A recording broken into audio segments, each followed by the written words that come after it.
Okay, kids, first I want to start out with an apology.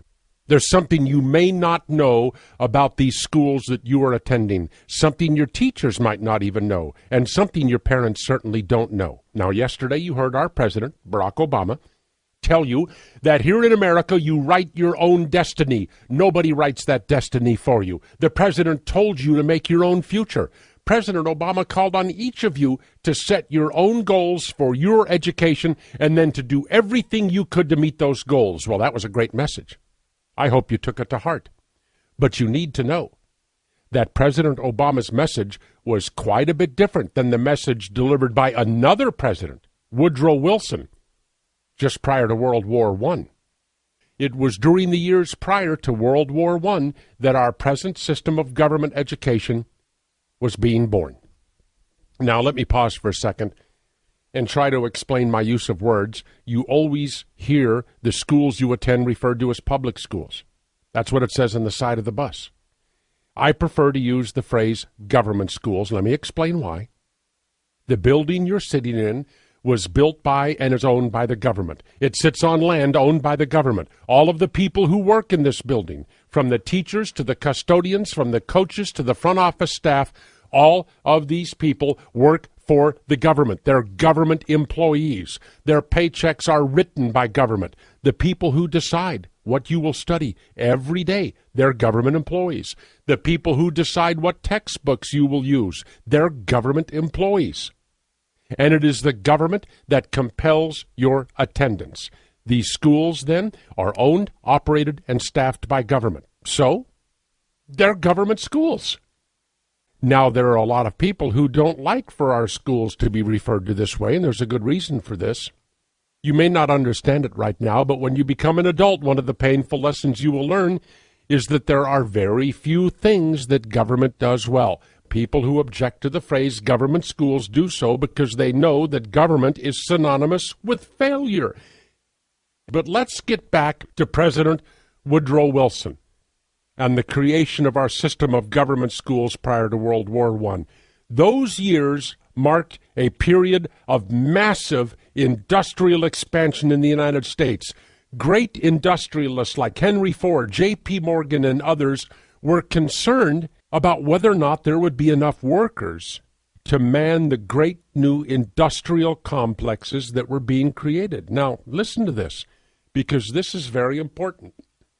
Factories were being built across America. These factories needed workers. They didn't need scholars. They needed workers.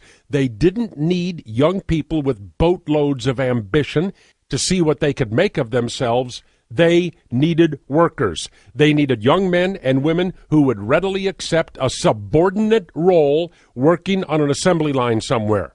These people weren't one bit shy about their goals either.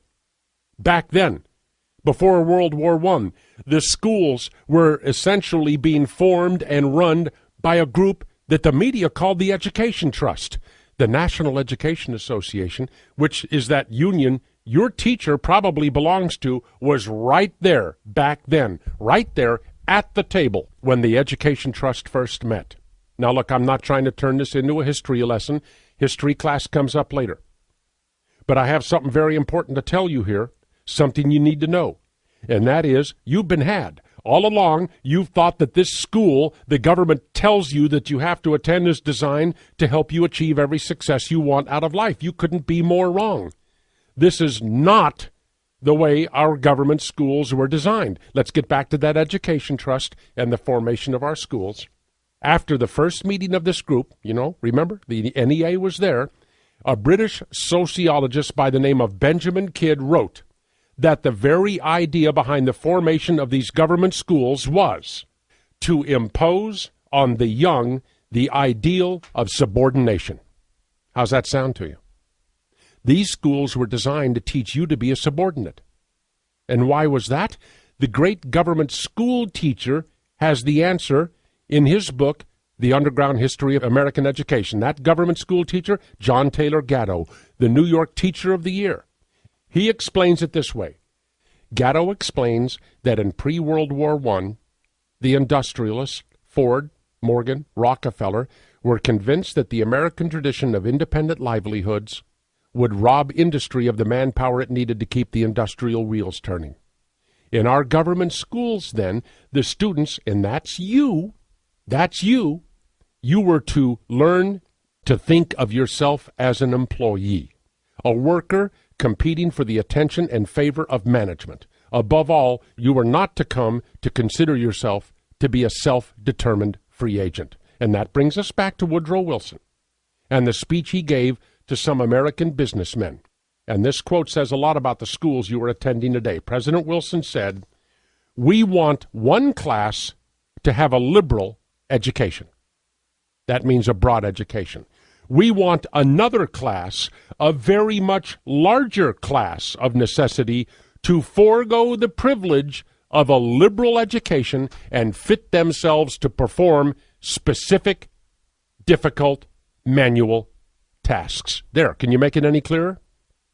John Taylor Gatto sums it up, and I would really hope that you or maybe your parents would read his book. But Gatto summarizes the goal of the American educational establishment this way: the ability of Americans to think as independent producers had to be curtailed. And they're talking about you, not some mysterious other person. They're talking about you. It was your ability to think as an independent person that had to be curtailed. It was you that had to be molded into a good subordinate. So how do you feel about that? You see what you're up against here? All this time, you've been working and studying inside an institution that was designed to rob you of your individuality and to turn you into a good government subject and a subordinate employee. Now, I'm sure that even your teachers don't understand this part of the history of American government education. My message to you is this: these schools can give you the basic tools you need to survive as a good worker and a government subject. If you have aspirations beyond that, it's going to be up to you. There's no doubt you can do it, but you're going to have to dedicate yourself to that cause right now. Now I know what you're up against. Let me see if I can offer some help and some advice. Now let me share something with you. It may be hard for you to accept this right now, but 20 years from now, whatever you are, whatever you do to make a living, whatever your lifestyle, whatever your condition in life, 20, 30, 50 years from now, barring some physical or mental disaster, wherever you are is going to be directly attributable to the decisions you make between now and then. And every decision counts, every one. Whether or not to study, whether or not to go to college, what college to go to, who you hang out with, whether or not to have sex, seat belts, helmets on a motorcycle. You make the decision, and it'll guide your life. I don't know who first said this. Search of the internet doesn't help me, so I'm going to lay claim to the quote: "Use wisely your power of choice." Now, that's all I have time for. Maybe the speech wasn't quite as inspirational as the president's speech yesterday, but at least you now have an idea of what you're up against in your government school. Are you willing to spend all this time in school just to become a subordinate? Yeah, I didn't think so. So show them that you can't be molded into just another mass-produced government employee. Proclaim your rarity, go the extra mile, make your choices wisely, and you're going to leave a lot of people in the dust. And thank you very much.